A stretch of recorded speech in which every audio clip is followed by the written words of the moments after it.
In the deep south, where the scent of magnolia mixed with whispers of buried secrets, 17 girls appeared out of nowhere. Between 1831 and 1847, they stepped into high society as if conjured from thin air, beautiful, polished, and perfectly mannered. Each married a wealthy man. Each vanished within 3 years. No birth records. No families. No graves. Those few who survived long enough to speak told of a woman they called the Finisher. And somewhere behind locked shutters in New Orleans, she built her empire, not on education, but on the buying and remaking of stolen lives. Now, we begin the story of Celestine Vacherie and her hidden school, Maison de Grasse, the place where innocence was turned into profit, and horror hid behind the manners of high society. If you're listening from Louisiana, Mississippi, Alabama, the Carolinas, or anywhere across the South, leave a comment and tell us where you're from. These forgotten stories lived in your soil, your towns, your history. Don't forget to subscribe so you never miss the dark truths that shaped our past. Now, let's go back to the autumn of 1829. Part 1. The house on Pretonia Street. That year, the air in New Orleans hung heavy and strange. The heat refused to fade, lingering deep into October as if the city itself was holding its breath. The streets shimmered under the sun, and the smell of river mud and sweet rot clung to the walls of every house. In the Garden District, where mansions gleamed like marble temples behind iron fences, there stood one peculiar home, a modest 2-story structure with its shutters always closed. Its garden had grown wild, filled with curling jasmine vines and pale oleanders that leaned toward the light like restless spirits. On its gate hung a simple brass plate, Maison de Grasse, Private Academy for Young Ladies.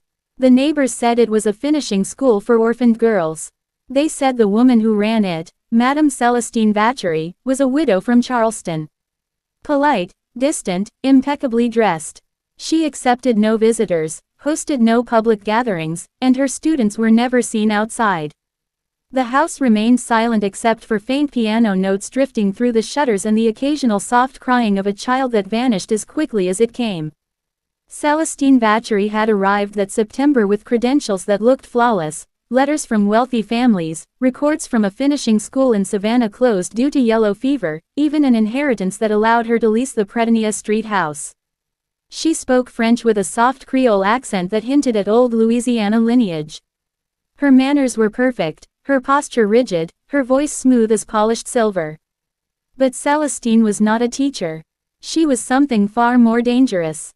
Behind her calm smile and gentle tone was a business plan born out of the darker side of Southern society. She had seen it in Charleston, in Savannah, and now in New Orleans, the hunger of newly rich men desperate to appear respectable. Planters and traders with new fortunes but no lineage, no family names that opened doors. They needed wives who could host dinners, speak proper French, and look like they had always belonged among the old families. But real daughters of good families didn't marry such men. Their fathers refused, their mothers scoffed, their brothers warned them against it. Celestine realized she could sell these men something no one else could. Women who looked the part, behaved perfectly, and had no past. She called them students. Society would call them brides. Her first student came from an auction in Charleston. Among the silverware, chairs, and china of a bankrupt estate stood 3 enslaved children, 2 boys and a girl. The auctioneer's voice echoed through the courtyard, sweat dripping from his collar. The boys were sold quickly, strong enough for the fields. The girl, maybe 9 years old, was small, light-skinned, and quiet. House girl, the auctioneer said. Barely worth feeding now, but she'll grow into her value. Celestine watched carefully. She didn't blink. $70 later, the girl was hers. Her name on the paper was Celia. No surname, no family, just a number beside her worth. Celestine took her hand and led her away, not toward a plantation but toward her carriage. She spoke softly in French, a language the child couldn't understand. That night, Celia slept in a clean bed for the first time, surrounded by girls who looked as lost as she did. They were of all shades, all backgrounds. Some too pale to be recognized as enslaved, others too dark to ever be mistaken for white. Celestine's methods would erase those distinctions. Over the next months, she began what she called the refinements. Lessons in posture, diction, table manners, embroidery, dance. She corrected accents until every word sounded proper. She taught the girls how to hold their breath to appear calm, how to smile without showing too much joy, how to bow their heads when a man spoke. But there was something else, something the neighbors never saw. The punishments. The long hours in locked rooms. The cold baths and sleepless nights meant to break the spirit and erase the past. Celestine didn't want students. She wanted products. And for each girl, she had a plan. When one was ready, she would vanish. A marriage arranged quietly. A payment delivered through intermediaries. A new name, a new history. And then, just like that, another perfect Southern bride would step into society, graceful, obedient, and entirely manufactured. Celestine recorded every sale in a leather ledger hidden beneath the floorboards of her study. Each name written in her precise hand, followed by a dollar amount and a short note, delivered to Baton Rouge, December 1832. Accepted by Merchant of Mobile, March 1833. She believed herself untouchable, but every secret house eventually echoes, and the cries that came from behind those locked shutters began to drift into the night air of New Orleans. A servant passing by heard singing, sweet, broken French lullabies sung by children who were never seen again. And when the shutters briefly opened one morning to let out smoke from a kitchen fire, a neighbor caught sight of Celestine herself, standing in the doorway. Her eyes were black as ink, her lips curled into the faintest smile. That night, the neighbor swore she heard voices calling from the garden. They said one name, the finisher. End of part 1. If you're drawn into this story and want to uncover what truly happened inside Maison de Grasse, make sure you subscribe, share this story, and leave a comment with your thoughts. The deeper we go, the darker it gets. Would you like me to continue with part 2, 1000 words, same tone and style, easy American storytelling next? They say the past can't be erased. But in the house on Pretania Street, even memory could be rewritten. Every child who crossed its threshold was stripped of her name, her history, and her soul. Behind those shuttered windows, Madame Celestine Vacherie wasn't teaching young ladies, she was manufacturing them.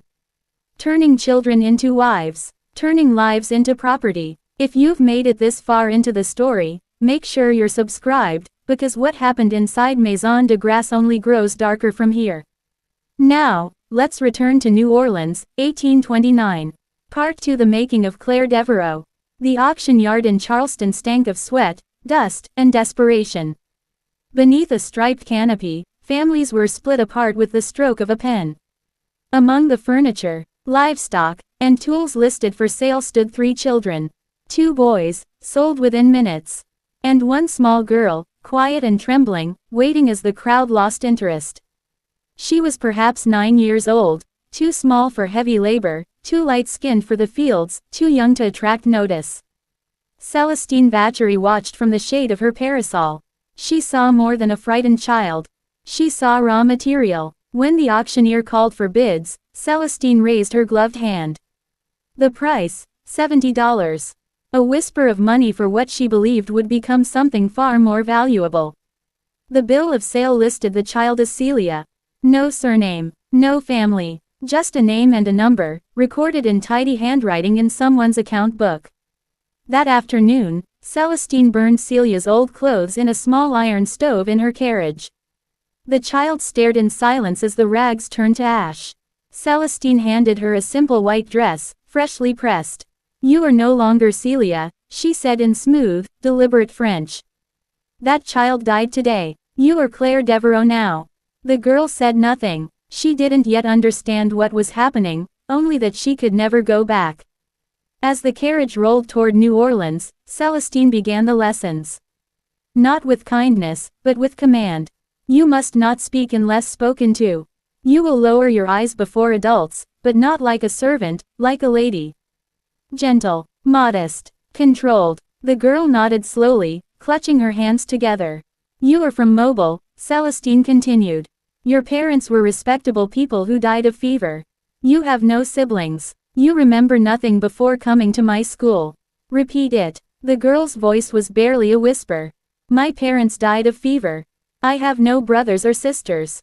Celestine smiled. Good. You are learning. By the time they reached New Orleans, Celestine had built an entire past for her new creation. The real child, Celia, was gone. What remained was a girl who existed only in story. At Maison de Grasse, Claire joined two others, both light-skinned girls acquired through private transactions. One came from a wealthy man's hidden affair. The other, from a widow who could no longer afford to feed an illegitimate daughter. They were, in society's eyes, mistakes to be erased. In Celestine's eyes, they were investments. Inside the academy, life was a ritual of control. The girls rose before dawn. They bathed in cold water from porcelain basins. Breakfast was silent, the air heavy with the smell of starch and candle wax. Afterward, their training began. First came needlework. They sat in rows, stitching until their fingers bled. Their teacher, a silent woman named Heloise, watched for flaws. A crooked seam earned another hour of work. The goal was not just skill, it was obedience. Then came lessons in household management. The girls cleaned, cooked, and kept ledgers as though running a plantation. Celestine believed that if they could manage her household perfectly, they could manage any man's. A local tutor, Monsieur Boudreau, came twice a week to teach reading and arithmetic. He thought he was teaching charity cases, but Celestine had a stricter purpose. The girls learned only what they needed. Enough literacy to handle household accounts and devotional books, enough math to track expenses, and nothing that would make them question the world beyond the garden wall. They memorized the family trees of the South's great dynasties, the Beauregards, the Duvaliers, the Fontaines. They studied which families were feuding, which alliances mattered, and which conversations could ruin a woman if handled poorly. Every hour of their lives was built around one idea, to belong. And at night, when the lessons ended, Celestine spoke softly to them in the dim light of oil lamps. Your past does not exist, she would say. It was never real. You were born at 10 years old. You will grow into a lady of grace and dignity. You will make your husband proud, and through him, me. Do you understand? They nodded. Always. To resist meant hunger, punishment, or worse, the basement room where the walls were lined with mirrors, and where Celestine made them practice smiling until they forgot what real emotion felt like. Weeks turned into months. The transformation began to take hold. Claire no longer spoke her old name.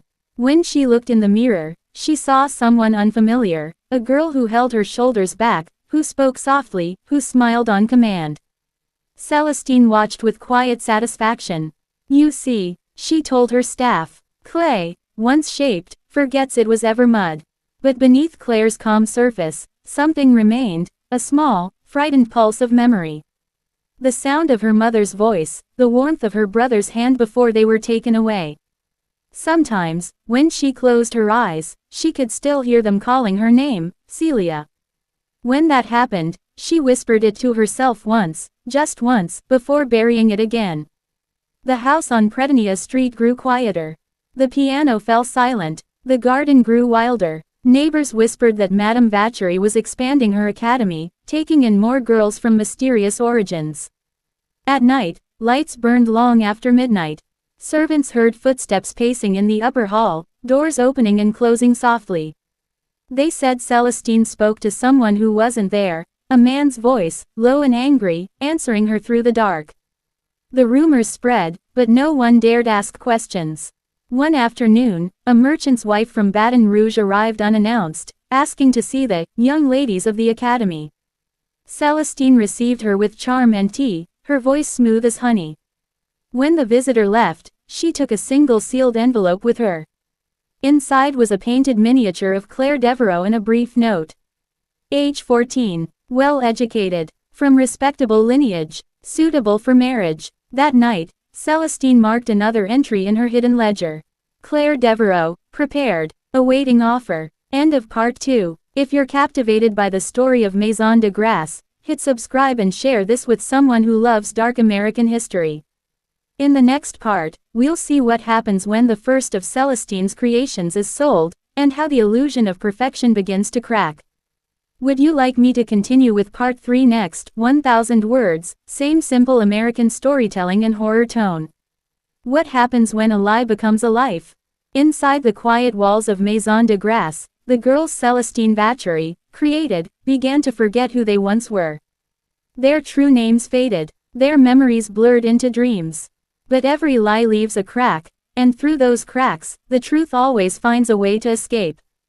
If this story has you hooked, hit that like button, share it with someone who loves dark history, and tell us in the comments, what do you think drives a person to erase another's identity? Is it just greed, or something far more twisted? Now, let's continue with the unraveling of Celestine's perfect illusion. Part 3. The cracks begin to show. By the early 1840s, the graduates of Maison de Grasse had spread across the South like ghosts with borrowed names. They appeared at church socials and plantation dinners, speaking softly, smiling perfectly, and never talking about the years before their 10th birthday. But when the house lights dimmed and silence settled, some of them remembered. A mother's lullaby sung in a language they could no longer place.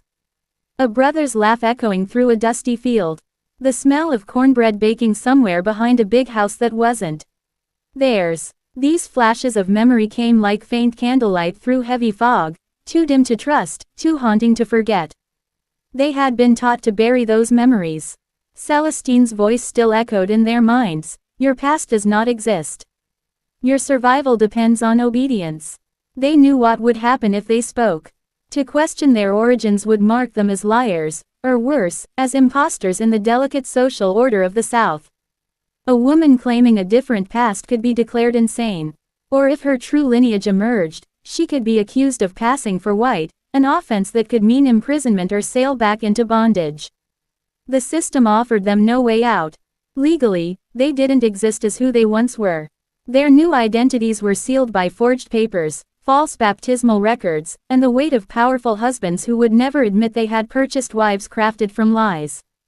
They were trapped in lives that were both gilded and haunted. And in 1842, that trap began to tremble. It started with one woman, Anne Durand. Anne had been married for 3 years to a sugar planter in St. Charles Parish. On paper, she was the perfect Southern wife, graceful, quiet, with the bearing of someone raised among refinement. But when she gave birth to her first child, something inside her began to stir. She looked at her newborn daughter's face and felt a strange familiarity she couldn't explain. A memory she wasn't supposed to have. Of darker skin, of small hands stirring a pot beside a woman humming softly in the heat. The memories came in flashes, unsettling and fragmented. At first, she dismissed them as exhaustion. But they grew stronger, whispering that her past wasn't the story she'd been told. One gray morning, she visited the office of Philippe Renard, a lawyer in New Orleans known for his discretion. She claimed she wanted advice on inheritance laws. But her questions grew stranger. What happens, she asked, if someone discovers that her birth records might be false? Renard frowned. That would depend on the reason. Why do you ask? What if her marriage was based on those records? She continued, her voice trembling. Could it be annulled? Could her child lose inheritance rights if her name, her real name, wasn't what the documents say? Renard studied her closely. She avoided his eyes. Then she said something that made his blood run cold. I was educated at Madame Vacherie's academy. Renard had heard whispers of that place. A school for girls from nowhere. A finishing academy that appeared in polite conversation but left no trace in official ledgers. Anne spoke of her missing memories, her recurring dreams, and the other young wives she had met who shared the same emptiness before the age of 10. Women with perfect manners and false smiles who seemed to have stepped out of nowhere. Renard began his own quiet investigation. He found 4 women in New Orleans alone whose backgrounds matched Anne's. Each had studied at Maison de Grasse. Each had married into wealthy families. Each had immaculate documentation, letters of reference, baptismal records, even family histories, yet none could be traced beyond Celestine Vacherie's signature. He reached out to legal colleagues in Charleston, Savannah, and Mobile. Weeks later, the letters came back, carefully worded, cautious. Yes, they said, we've seen the same pattern. Young wives appearing with no family ties, perfectly mannered, yet born from thin air. Marriages arranged by the same network of intermediaries. Money changing hands in suspiciously large amounts. Renard's curiosity turned to dread. To expose Celestine's scheme would mean unraveling a web that stretched across states and into the highest levels of society. He confided in a judge, an old friend, over a glass of brandy one humid evening. Imagine, Renard said, a woman who buys children from auctions, erases their identities, and trains them to pass as white brides. What law would she be breaking? The judge leaned back, expression heavy. Under which law? He asked quietly. If the children were enslaved when purchased, then buying them was legal. Freeing them without documentation would be illegal. The rest, false identities, arranged marriages, payments, falls into shadows the law doesn't see. Renard frowned. So the law offers no remedy? The law, the judge replied, exists to protect order. Exposing this would destroy it. Renard left that night shaken but undeterred. He interviewed Anne again, then two other women who had graduated from Maison de Grasse. Their stories aligned. Faded memories. Fear of speaking out. But there was something else, something chilling. Of the 14 women Celestine had placed into marriage by 1842, 5 were already dead. 2 in childbirth, 1 from fever, 2 from causes described in polite society as melancholy. Too many, Renard thought. Far too many. He began to suspect that the human body can only bear so much when forced to live someone else's life. In March 1843, he compiled his findings into a confidential report and took it to the district attorney's office. He expected outrage. Instead, he received a warning. The district attorney, a man with political ambitions and powerful friends, listened in silence. Then he spoke, each word measured. You're suggesting that respected planters, merchants, and legislators married women who were, in truth, purchased children of African descent. That their children, now heirs to vast estates, might not be legally white. Do you understand what would happen if this became public? Renard clenched his fists. The law should protect these women. The law, the district attorney said coldly, protects property and stability. These women are now wives and mothers. Exposing their origins would destroy their families, their children, and the entire social fabric of this city. Renard stood to leave. Then the law is blind. The district attorney looked up. No, Philippe. The law sees exactly what it chooses to see. And it chooses silence. Renard walked out into the fog of the New Orleans night, carrying the weight of truths no one wanted spoken. He did not yet know that his investigation had already drawn the attention of the one person who could not afford to let him live. Madame Celestine Vacherie. End of part 3. If this story sent chills down your spine, hit subscribe and share it with someone who loves forgotten American horror. The next part will uncover what Celestine did when she realized her empire of lies was beginning to crumble, and the lengths she went to in order to keep her secrets buried. Would you like me to continue with part 4 next? 1000 words, same tone and simple American storytelling. Part 4. The Hidden Graves of Maison de Grasse. Imagine a mansion so beautiful that it deceives everyone who enters it. White columns rising above the sugar fields, lanterns glowing in gold light, the sound of piano drifting through open windows. But beneath that elegance lies something rotten. Something that smells of death and secrets. That was the Maison de Grasse, the heart of Celestine Vacherie's empire. And in 1843, the walls of that house began to whisper. Philippe Renard could not let go of what he had discovered. Every night, after the lamps were dimmed in his law office, he read over Anne Durand's fragmented memories and the names of the other women. He knew he was walking a dangerous path. The most powerful men in Louisiana were bound to Celestine's work, whether by money, blood, or silence. Still, the thought of those women, forced to live lives built on lies, haunted him. He returned once more to Anne's home in St. Charles Parish. The young mother was pale, exhausted, and her eyes carried the lost look of someone caught between two worlds. Her husband, a planter named Charles Durand, was away inspecting his fields, leaving her free to speak openly. Anne told him about her dreams. They were vivid now. A cabin near a swamp. A woman singing in Creole. The smell of bread baking over a fire. But when she tried to remember faces, they blurred into shadows. Renard asked if she would allow him to visit the Maison de Grasse, to see if anything there might awaken her memory. Anne hesitated, then agreed. The mansion stood silent when they arrived, the air thick with the scent of gardenias. Celestine greeted them with her usual grace, dressed in mourning black though no recent death had been announced. Her voice was smooth and calm, but her eyes narrowed when she saw Anne. "My dear child," she said, "what a surprise. You have no reason to trouble yourself with old memories. The past cannot help us in this world." Renard replied politely, explaining that he was studying the Academy's record-keeping for an article on women's education. Celestine smiled faintly, as if amused by his attempt at deception. "Our records are private," she said. "The young ladies who come here leave their former lives behind. It is better that way. Too much remembering can be dangerous." As she spoke, a door opened at the far end of the hall. A servant stepped through, carrying a bundle of linen. She was young, with soft features and eyes that flickered with fear when she saw Celestine. Anne gasped. The girl looked familiar, though she could not explain why. Before she could speak, Celestine's voice cut through the air. "Back to your duties, Elise." That name, Elise, sent a tremor through Anne. She whispered, "That was my sister's name."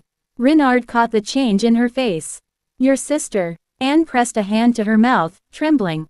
"I remember a little girl, with a scar on her hand. We were taken from somewhere, and I was told she died. But that girl, she has the same scar." Celestine's smile faded. "You must be mistaken. Memory plays cruel tricks, especially on sensitive women." Renard knew then that Celestine was hiding something.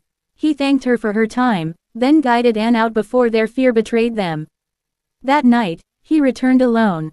The guards at Maison de Grasse had grown lax, confident that no one would dare intrude. Renard slipped through the gardens and entered through the servants' wing.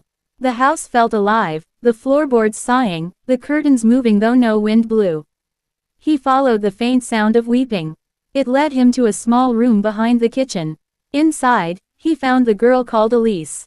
She was barely 16, her eyes wide with terror. When he whispered his name, she fell silent, then said in a trembling voice, "She will punish me if she finds you here." Renard promised he meant no harm. "Do you remember your family?" "A sister named Anne." At the mention of the name, Elise began to cry. "She was taken away years ago. Madame said she was gone, that I should forget her." "Where did Madame get you?" Elise shook her head. "From the ships. From the place by the bayou where the wagons stop at night. We were cleaned, fed, given new names. She said we were chosen for better lives." Renard pressed gently. "How many others?" "Dozens," Elise whispered. "Some went away and never came back. Some got sick. When they die, Madame says they go home, but I know where she sends them." "Where?" he asked. Elise led him through the back corridor, her bare feet silent on the stone floor. They stepped out into the humid night, moving toward the edge of the property where the garden ended and the swamp began. There, half hidden by cypress trees, stood a small chapel. Its door hung crooked, its walls covered in moss. Elise pushed the door open. Inside, the air was heavy with decay. Beneath the floorboards lay the faint outline of disturbed earth. "She buries them here," Elise said. "The ones who remember too much."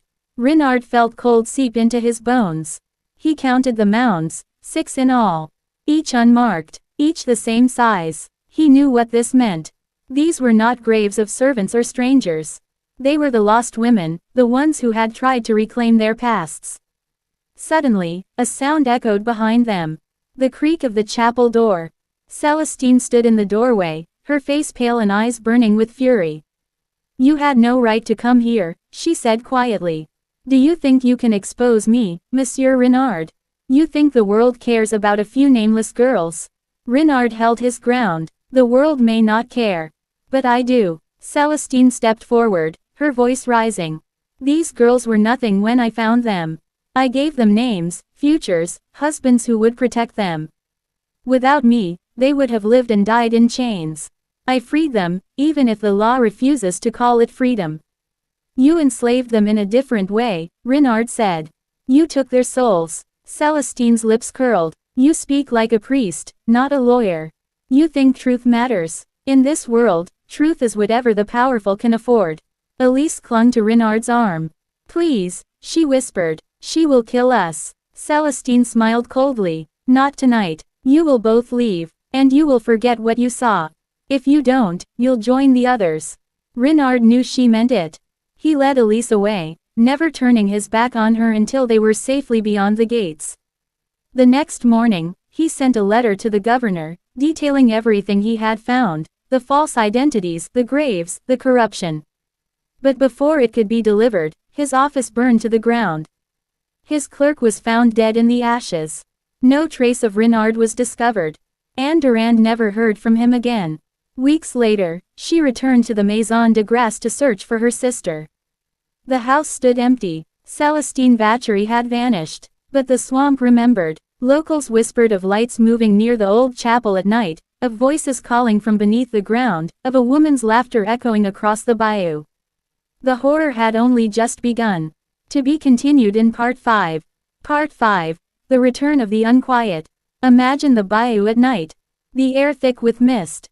The frogs silent. The water so still that even the stars seem afraid to shimmer. Locals said the Maison de Grasse was cursed now, abandoned after Celestine Vacherie disappeared in 1843.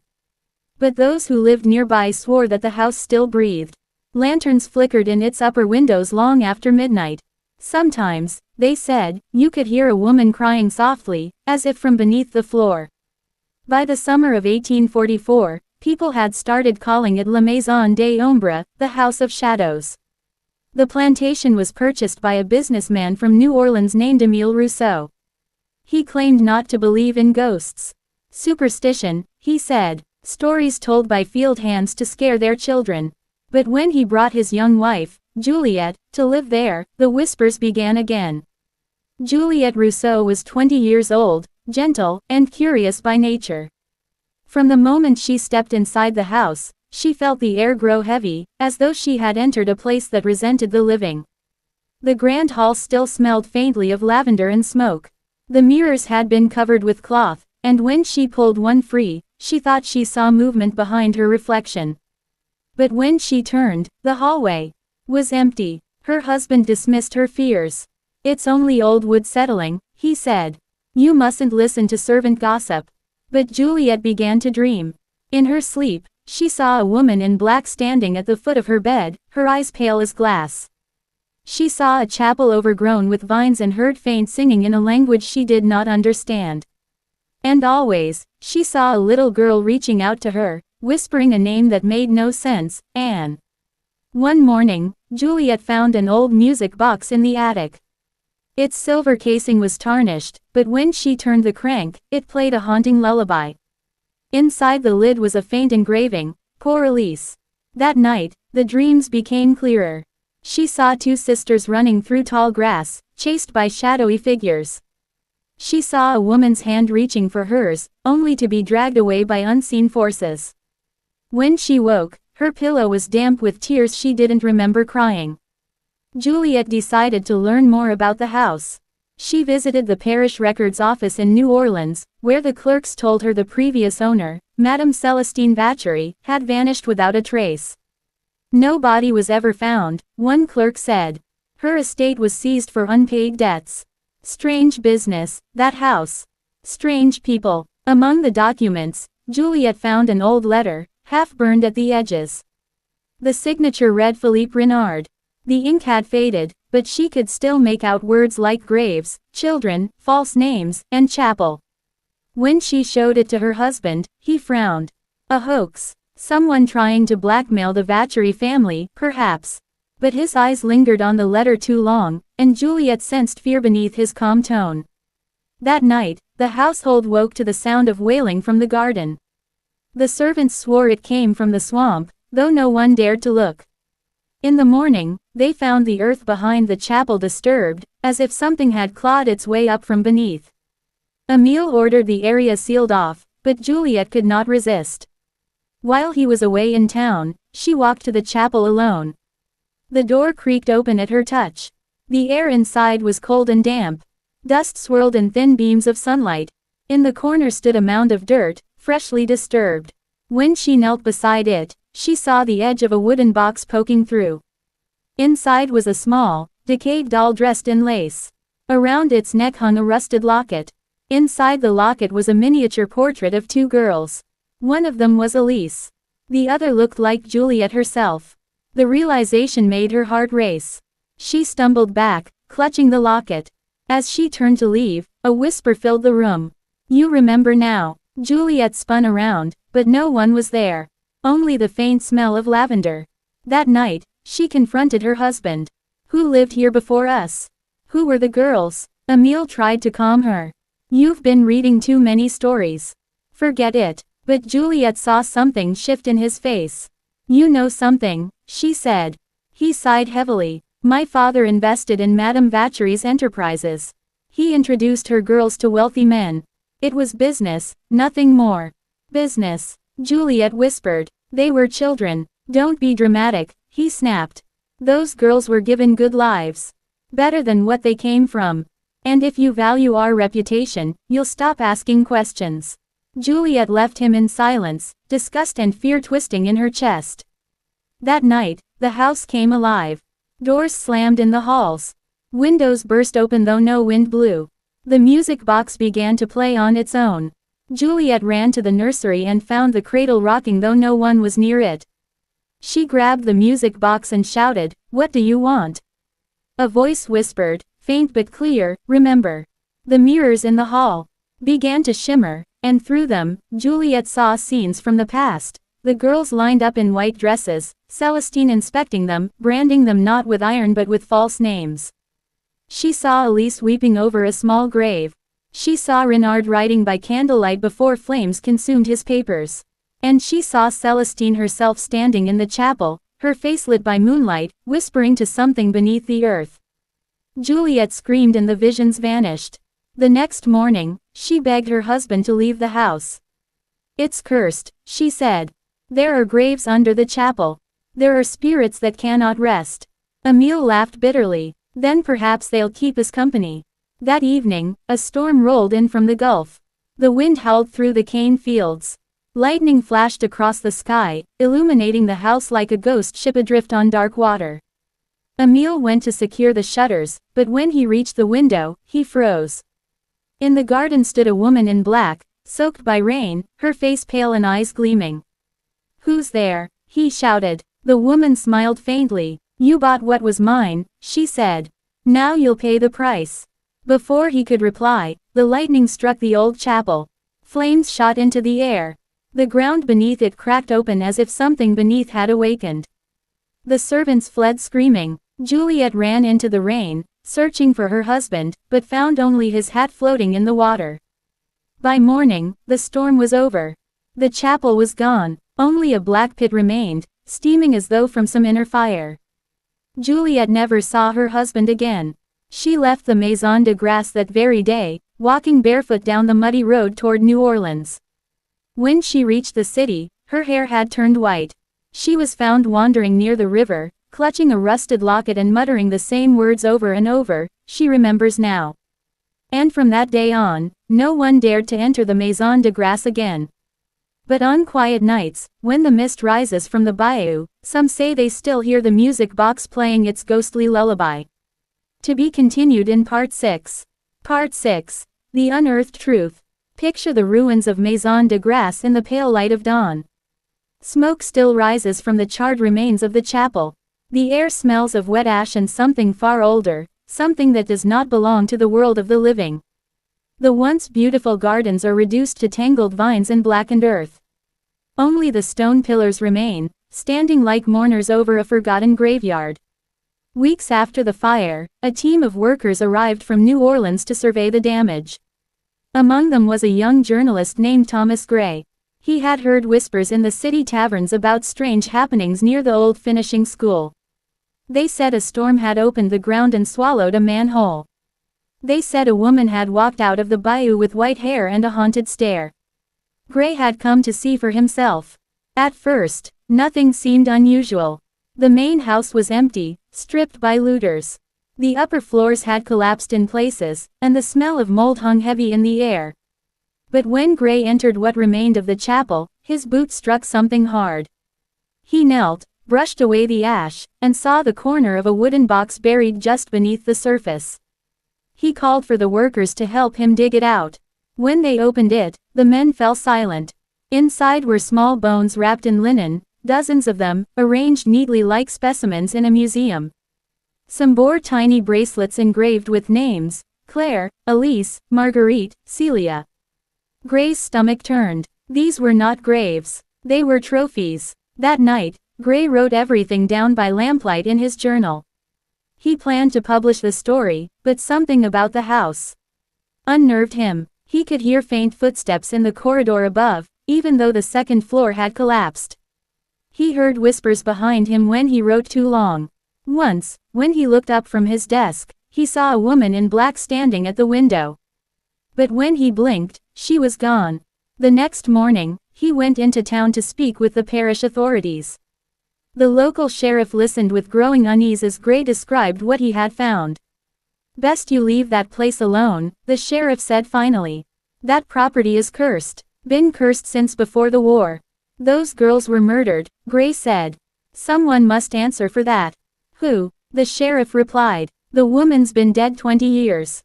The men who paid her are dead or powerful enough to make sure nothing ever touches them. You print this story, and you'll end up the same as the others who went digging."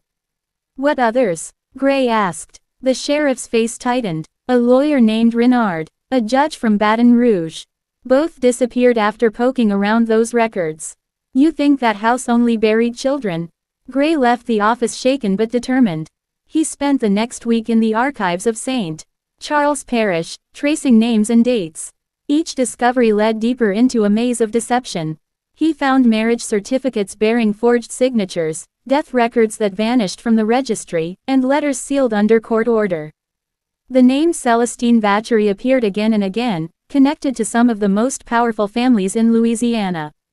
Late one night, as he worked by candlelight in the rectory, the door creaked open behind him. He turned, expecting the caretaker, but saw instead a woman standing in the shadows. Her dress was soaked as though she had walked out of the swamp. Her eyes gleamed like glass in the candlelight.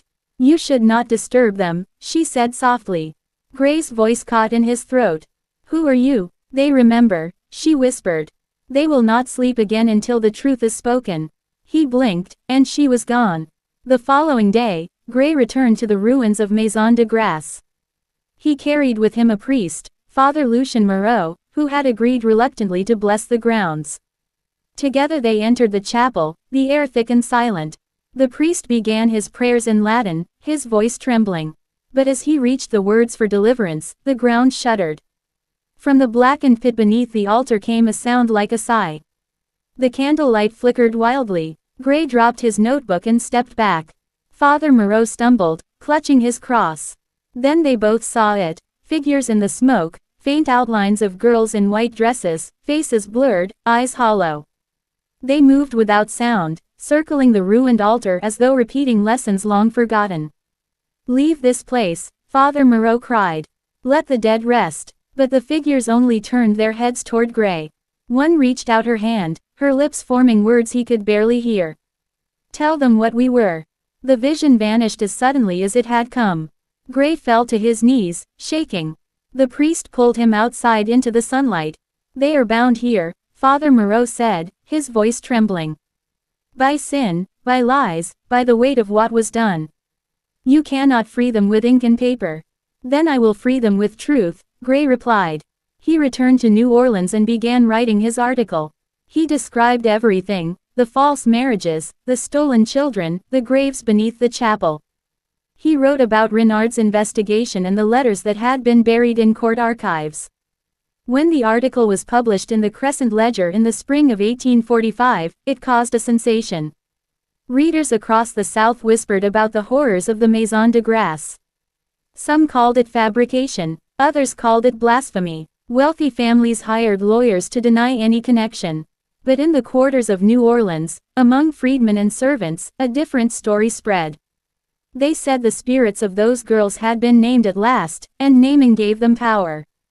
Gray received letters from all over Louisiana, servants who remembered women disappearing after visiting Madame Vacherie's house, mothers who recognized the names of their stolen children, men who admitted, in anonymous confession, to having paid for introductions through her academy. The truth was too large to silence. But the cost was heavy. Within weeks of publication, Gray's editor was found drowned in the Mississippi. His apartment was ransacked. The original notes he had taken from the parish archives were gone. And on a humid June evening, Thomas Gray himself vanished while walking home from the press office. The only thing found was his notebook, lying open on the riverbank, the last page smeared with mud and a single word, "Remember." Father Moreau presided over a quiet mass for him a week later. As he spoke, the church candles flickered, and several witnesses swore they smelled lavender. Maison de Grasse remained abandoned, slowly sinking into the bayou. But fishermen who passed near its ruins sometimes saw lights moving among the trees, as if the girls were still walking their endless lessons in the moonlight. And sometimes, when the night was especially still, they heard a faint voice from the water whispering the same word that ended Gray's journal. Remember. To be continued in Part 7. Part 7. The Gathering of the Forgotten. The year was 1851. The war had not yet come, but unrest already simmered in the South. In the backrooms of New Orleans taverns, whispers about the Maison de Grasse still lingered. Some said it was a tale to frighten children. Others said it was real and that the ghosts of the girls had not yet found peace. In the French Quarter, an old woman named Odette ran a small apothecary that sold herbs, powders, and charms. Locals came to her for cures, but some came for silence. She had a gift, they said, for speaking with the dead. Few knew that Odette had once been a housemaid at the Maison de Grasse, back when Madame Celestine Vacherie ruled the house like a queen. She had been the one to wash the floors, cook the meals, and carry the faint cries of the girls to her grave. Odette had survived, but she had never forgotten. Each night, she placed 7 candles on her table and whispered the names of the girls she remembered: Claire, Elise, Celia, Marguerite, and the others whose names had faded with time. She spoke to them as if they could still hear her. Sometimes, she said, they answered. One rainy evening, a young man entered her shop. He wore a worn coat and carried a satchel full of papers. His name was Daniel Gray, nephew of the missing journalist Thomas Gray. He had come from Boston after finding his uncle's final notebook. The last page, marked with the single word "Remember," had brought him to Louisiana. You knew him, Daniel said quietly. Odette nodded. He came to me once. Wanted to know what I saw in that house. I told him some truths are heavier than bones. I want to finish what he started, Daniel said. I want to know what really happened there. Odette studied him for a long moment. Then you will need to go where the living do not belong. She led him to the back of the shop, where jars of dried herbs and strange talismans lined the shelves. She took down an old iron key, black with age. This opens the gate to the grounds. The house still stands, though barely. The earth there remembers everything that was done. Daniel took the key, unsure whether to thank her or fear her. Will you come with me? I have already been, she said. The dead will speak to you. But they will not lie. The next morning, Daniel made his way down the long, overgrown road to the ruins of Maison de Grasse. The bayou buzzed with insects, and the air smelled of decay.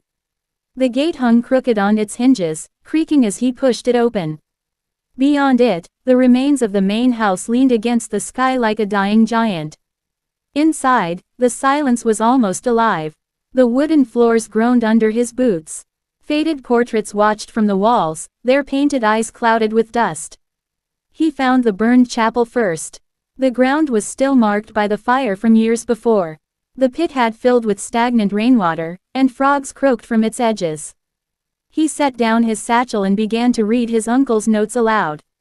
Children purchased from auction, false identities, marriages arranged, graves beneath the floor. His voice echoed softly. If you can hear me, he said, I am here to tell your story. The wind shifted. The air grew colder. From the corner of his eye, Daniel saw movement among the trees. At first, he thought it was mist, but the shapes began to take form, small figures, pale and silent. They stood just beyond the line of light, watching him. He swallowed hard. Claire, he whispered. One of the figures stepped forward. Her dress was tattered, her hair white as ash. Her face was young, but her eyes were ancient. You remember his voice, she said softly. Daniel felt his heart pound. My uncle's voice. She nodded. He gave us names again. But they still hide the truth. What truth? That we were never allowed to die, she said. Not until she is undone. Celestine Vacherie, Daniel said. But she's dead. The girl's expression darkened. No, she was never buried. She walks in the bayou, wearing faces that are not hers. Daniel felt the chill of her words sink into his bones. You mean she's still alive? The girl tilted her head. Alive is not the word. She feeds on what she made of us. Each name stolen was a piece of her life extended. Before Daniel could ask more, the ground trembled. The air grew thick and humming. The shadows around the trees twisted, and from the far edge of the ruins came the sound of slow, deliberate footsteps. Odette's voice seemed to echo in his mind. Some truths are heavier than bones. A woman appeared at the edge of the clearing. Her face was hidden beneath a dark veil, her figure elegant and still. The air around her seemed to warp, like heat rising from stone. You should not have come here, she said, her voice soft as silk. Daniel took a step back. Who are you? The woman lifted her veil. Her skin was smooth, ageless, her eyes the same pale gray described in every account of Celestine Vacherie. You know my name, she said. Daniel felt the ground tilt beneath him. That's impossible. You'd be 70 years old at least. Time, she said, belongs to those who know how to shape it. Behind her, the pale figures began to fade, their forms dissolving like smoke. Celestine turned her gaze toward them and smiled. You see, they still obey. Why? Daniel asked. Why did this to them? Because the world never wanted them, she said simply. I gave them new lives. Perfect lives. They were made to be desired, not forgotten. And yet, you call me monster. You sold them, Daniel said. You erased them. Her smile faltered. I refined them. I turned pain into beauty. The world paid me for it. The air pulsed again, and the girl who had spoken to Daniel stepped forward. You will not take more. Celestine's eyes narrowed. You cannot defy me. The girl reached out her hand, and for the first time, Daniel saw that it was not flesh but light. The ground beneath Celestine cracked open, glowing faintly. The woman's calm expression broke, replaced by something wild. No, she hissed. You belong to me. Daniel grabbed his uncle's notebook and shouted, remember their names. The words echoed through the clearing like thunder.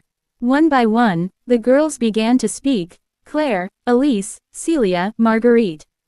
Each name seemed to strike Celestine like a blow. Her form flickered, the ageless beauty peeling away to reveal a face twisted with rage. You cannot undo what was made, she screamed. But the girls kept chanting, their voices rising into a chorus that shook the very air. The trees bent under invisible wind. The pit at the center of the chapel blazed with white light. Celestine screamed once more, and then she was gone, pulled downward into the earth as the light swallowed her whole. When it was over, silence returned. The mist lifted. The girls were gone. Only the faint scent of jasmine remained. Daniel stood trembling beside the pit.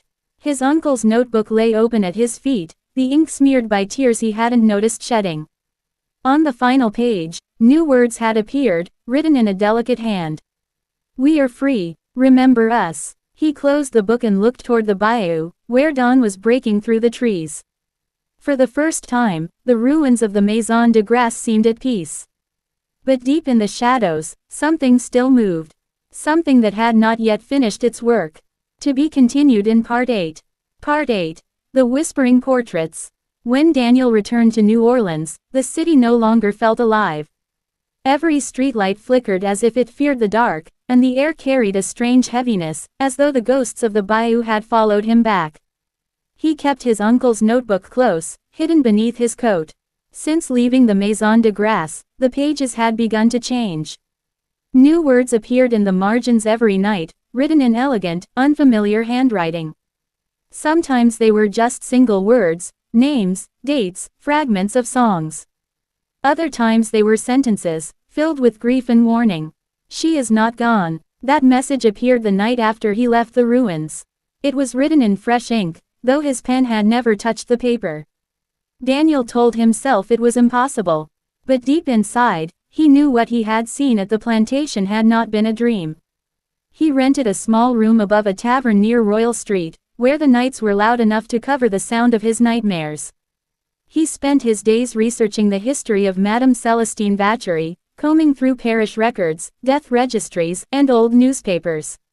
Officially, she had died in 1838. Her will had divided her property among distant relatives, though most of them were listed as deceased within a year. The Maison de Grasse had fallen into disrepair soon after. But the portraits were still out there. Daniel discovered that Celestine had commissioned several paintings of herself and her students, works praised for their realism. 4 of those portraits had been sold to collectors across Louisiana. And all 4 owners had died mysteriously. He decided to start with the first, a painting known as The Lady and Her Daughters, hanging in the parlor of the Bruneau family mansion in the Garden District.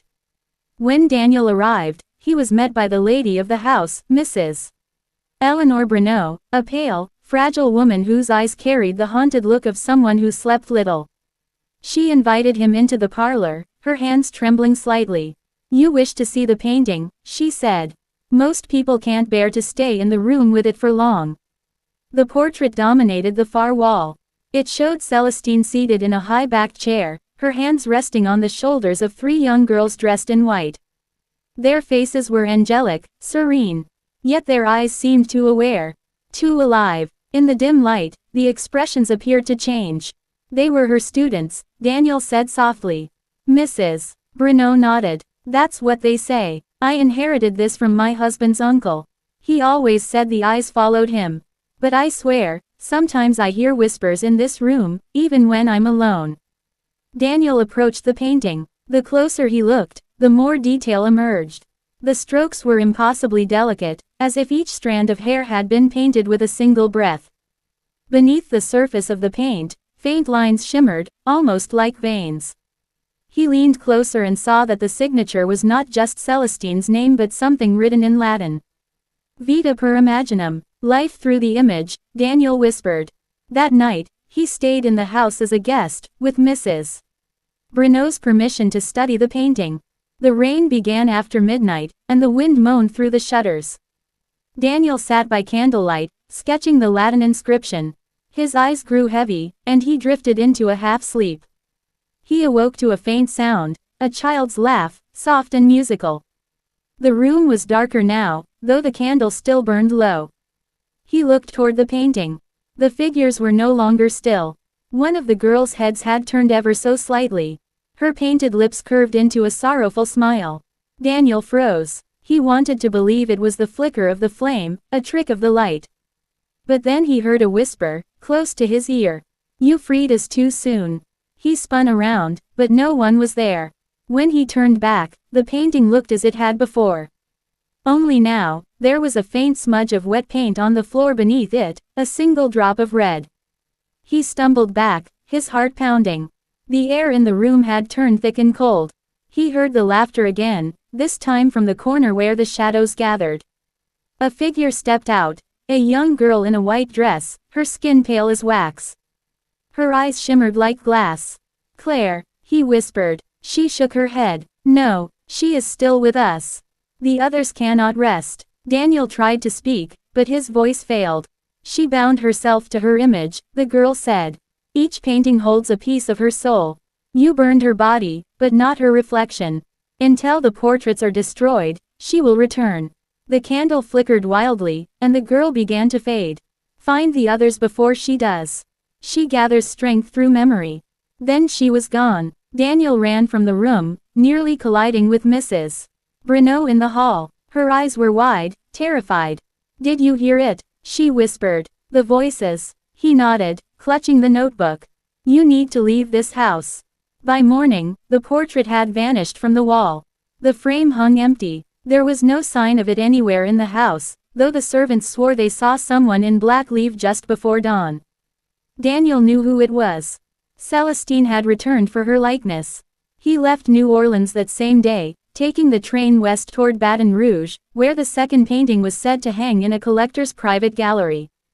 He felt her presence even on the train, Every reflection in the glass seemed to hold a shadow that wasn't his. That night, he opened his uncle's notebook again. More words had appeared, written in the same flowing script. She walks through mirrors now. She wears the faces of those who remember her. He closed the book and looked out the window. The glass reflected his own weary face, but for a brief moment, another face appeared behind him. Pale eyes. A faint, cruel smile. When he turned, the seat behind him was empty. The train whistle screamed through the night as rain lashed against the windows. Daniel gripped the notebook, whispering the names of the lost girls like a prayer. Somewhere beyond the dark, in a mansion filled with paintings, the whispers were growing louder. The portraits waited, and Celestine was waking once again. To be continued in Part 9. Part 9. The Mirror Gallery. The rain had not stopped when Daniel arrived in Baton Rouge. The station was nearly deserted, the lamps dim, the streets thick with mud. He hired a carriage to take him to the home of Charles Dumont, a wealthy art collector known for his obsession with rare portraits. Dumont's mansion stood at the edge of the river, its windows glowing faintly behind iron gates slick with rain. Daniel introduced himself as a historian researching Southern portraiture. The butler hesitated, eyeing Daniel's travel-stained coat, but eventually let him in. The interior was grand and cold, filled with mirrors that caught the lamplight and reflected Daniel's uneasy face from every direction. Mr. Dumont entered moments later, a tall man with gray hair and a polite smile that did not reach his eyes. "You've come about Madame Vacherie's work," he said immediately, as though he had been expecting Daniel all along. Daniel nodded. "You own one of her paintings, do you not?" Dumont gestured for him to follow. "Come, I will show you what remains of it." They walked down a long corridor lined with portraits.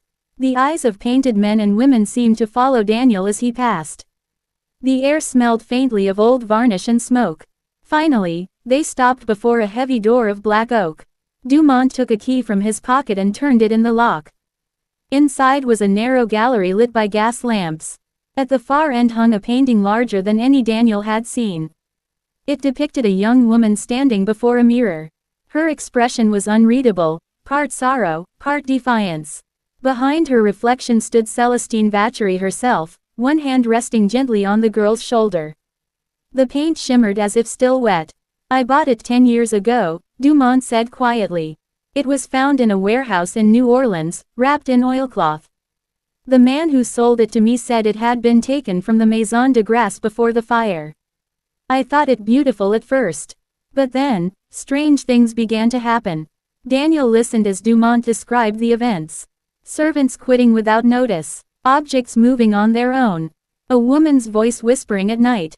Guests who stared too long at the painting claimed to see their own reflections moving independently, their faces changing slightly. 2 months ago, Dumont continued, my wife refused to enter this room. She said the woman in the mirror was smiling at her. Not kindly, like she knew something. Daniel stepped closer to the painting. He could feel heat radiating from it, faint but real. The brush strokes seemed alive, pulsing with light. Celestine's painted eyes gleamed with cruel intelligence. Do you know what she did? Daniel asked softly. What this painting represents? I know rumors, Dumont said. That she trained girls to pass as white. That she sold them into marriage. But art transcends such ugliness, does it not? Daniel turned sharply. No, this painting isn't art. It's a prison. Before Dumont could reply, the lamps flickered. A cold wind swept through the gallery, though no windows were open. Daniel felt something press against his chest, an invisible weight, as though the room itself were breathing. The reflection in the painting began to move. Celestine's hand lifted, her painted fingers sliding slowly along the mirror's edge.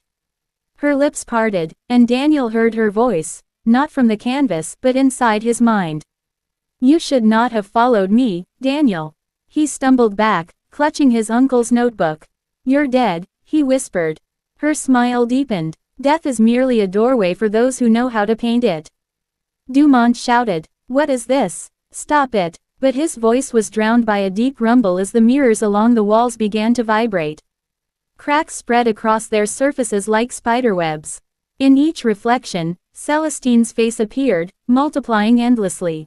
Daniel grabbed a nearby cloth and tried to cover the painting, but the fabric burst into flames the moment it touched the canvas. Dumont screamed and ran for the door, only to find it sealed shut. From the painting, the girl in the foreground, Celestine's student, turned her head for the first time. Her painted eyes filled with tears. She whispered something Daniel could barely hear. "Burn us all." The flames leapt higher. The paint began to bubble, revealing faint outlines beneath, the faces of other girls hidden under layers of color. Their mouths opened in silent cries. Daniel tore open his uncle's notebook. On the newest page, words had appeared in fresh ink. "Break the glass. Only reflection can destroy reflection." He seized a chair and hurled it into the largest mirror. The glass shattered, exploding into glittering shards that rained across the floor. The sound was deafening. As each mirror broke, Celestine's reflection screamed. The fire roared brighter, consuming the walls. Dumont was sobbing, crawling toward the door.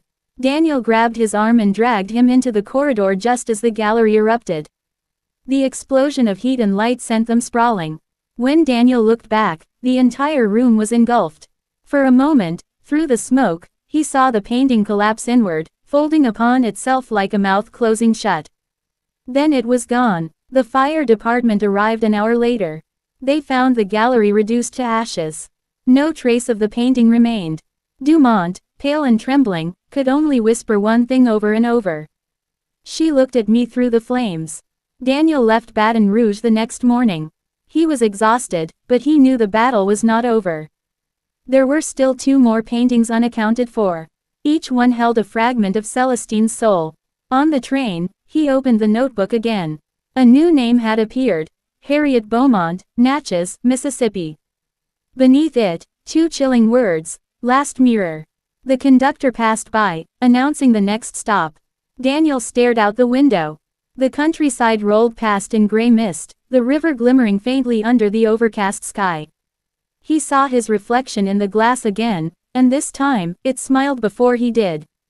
He slammed the curtain shut, heart racing. Celestine was not defeated. Destroying one painting had weakened her, but it had also awakened her rage. He thought of the whispering girls, of Claire's sad eyes. He knew now what he had to do. If he could destroy the final mirror, perhaps their souls could finally rest. But Celestine Vacherie was not ready to let go of her creation. She had built her empire on deception, on the power of illusion. And through those illusions, she had learned to survive death itself. Outside, the rain began again, steady and cold. Daniel whispered a prayer for strength as the train rattled toward Mississippi. Behind him, in the reflection of the darkened window, a woman's silhouette appeared for just an instant. She wore a black gown and a cruel, knowing smile. Celestine was traveling with him. To be continued in Part 10. Part 10. The Last Mirror. The train rolled into Natchez just before dawn. Fog clung to the Mississippi River like a shroud, and the air smelled of wet iron and magnolia. Daniel stepped onto the platform, clutching his uncle's notebook, its pages heavier now, as if soaked with memory. He had not slept. Every time he closed his eyes, he saw her face, Celestine Vacherie, smiling in the glass, whispering in a voice that slid through his mind like silk and smoke. The notebook guided him through the waking town to the edge of the old quarter, where the Beaumont house stood behind a tangle of ivy and rusted gates. Once grand, it now leaned slightly, its shutters hanging loose, its windows covered in grime. According to the notes, Harriet Beaumont had been one of Celestine's last students. She had married into wealth, lived quietly, and died mysteriously at 22. The house had been locked ever since. The front door gave way with a slow creak. Inside, the air was stale and sweet with decay. Sheets covered the furniture, and cobwebs hung like gray lace from the chandeliers. As Daniel moved through the parlor, his lantern cast trembling light over portraits, books, and the faint outline of a staircase curving upward. He whispered to himself, "One last mirror." Upstairs, the master bedroom door was locked, but the wood had softened with time. He pressed his shoulder against it until the latch splintered. Inside, the room was almost entirely empty except for one object, a tall, gilt-framed mirror standing against the far wall. Its surface was blackened with age, the glass warped like the surface of water. Daniel approached slowly. The mirror was covered with a fine layer of soot, as though it had survived a fire. He could feel its cold presence radiating through the air. The notebook in his hand trembled. On its open page, new words appeared before his eyes. She is waiting. Then he heard the first whisper.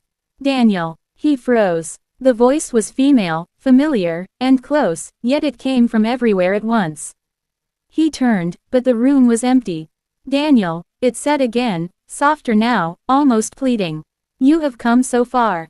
The mirror shimmered. Within its surface, a faint figure began to form, a young woman in white. Her face was beautiful, delicate, and terribly sad. He recognized her from the descriptions in the letters. Harriet Beaumont. Help me, she whispered. She won't let us rest. Daniel stepped closer, gripping the notebook like a weapon. How do I free you? The woman's reflection reached out a trembling hand. Break it. Before he could move, another shape appeared behind her. A darker figure, taller, cloaked in shadow. Celestine Vacherie. Her reflection stepped forward until her face filled the glass, her eyes gleaming with a terrible calm. Do you think you can destroy me? She said. I gave these girls a purpose when the world had none for them. I made them desirable, respectable, adored. I gave them what life denied. You stole their lives, Daniel said. You built an empire on their pain. Celestine smiled, slow and cold. They were born to be forgotten. I made them unforgettable. The mirror's surface rippled like water. Daniel felt the temperature in the room drop until his breath came out in clouds. Behind him, the doors slammed shut. The floorboards groaned. The walls pulsed with a heartbeat that was not his own. Celestine lifted a hand, and the reflection of the room inside the mirror twisted, bending like hot metal. In the glass, Daniel saw not his own image, but a vision of the Maison de Grasse, its halls filled with young girls in white gowns, their faces blank, their eyes vacant. They moved in perfect silence, sewing, curtsying, reciting empty lessons. This is where it began, Celestine whispered. And it is where it will always return. Daniel felt a surge of fury. No, it ends tonight. He pulled from his coat a small bottle of lamp oil and splashed it across the floor. Celestine laughed. You think fire can burn away what is already ash? But Daniel was not thinking of fire. He opened his uncle's notebook to the final page. The ink began to move on its own, forming symbols and phrases he didn't understand. The handwriting shifted, first his uncle's, then Celestine's, then his own. The notebook had become part of the same spell that trapped the women. He realized then that destroying the mirror was not enough. He had to take her place. Celestine sensed his thought. Her expression darkened. You would offer yourself, foolish boy. You cannot bear what they endured. Maybe not, Daniel said, but I can make sure you never harm anyone again. He pressed his palm to the glass. It burned like ice. Celestine screamed, a sound that shook the room. The mirror flared with white light, and suddenly he was inside it, standing in the reflection of the room, staring out at his own body. The girls were there, surrounding him, their faces pale and still. Claire Devereaux stepped forward, her eyes soft with recognition. Thank you, she whispered. We've been waiting for someone to see us. Celestine appeared behind them, her fury filling the air. You cannot undo me, she shrieked. I am in every reflection, every lie men tell themselves about purity and power. Daniel raised the notebook high. Then let this lie end. He tore the pages free, scattering them into the light. The girls began to dissolve, their faces calm, their voices whispering one word, freedom. Celestine lunged toward him, her scream shattering the space around them. The mirror exploded. When Daniel awoke, the house was burning. The mirror was gone. The air smelled of smoke and salt. He crawled outside into the fog and watched as the Beaumont house collapsed into flames. By sunrise, nothing remained but ash and fragments of gold leaf. Weeks later, local papers reported the fire as an accident. A scholar's notes destroyed, a forgotten mansion finally claimed by time. No one mentioned the strange lights witnesses saw through the smoke or the whispers that echoed through the fog long after the fire was out. Daniel's notebook was never found. But in the archives of New Orleans, a new file appeared mysteriously among the court records, a single page signed in faded ink. The children of the Maison de Grasse are free. Their names remembered. Their stories told. Below the words was one final signature, Daniel Vacherie. Some say his reflection still appears in old mirrors found in southern estate houses, his expression solemn, as if watching to make sure Celestine never rises again. If you made it to the end of this story, you've just walked through one of the darkest chapters of forgotten southern history. What do you think truly happened to Celestine Vacherie? Was she destroyed, or does her spirit still linger in the glass? Let us know your thoughts in the comments. If you love stories that blend real history with chilling horror, don't forget to subscribe, hit the like button, and share this story with someone who loves dark secrets as much as you do. There are always more shadows waiting to be uncovered.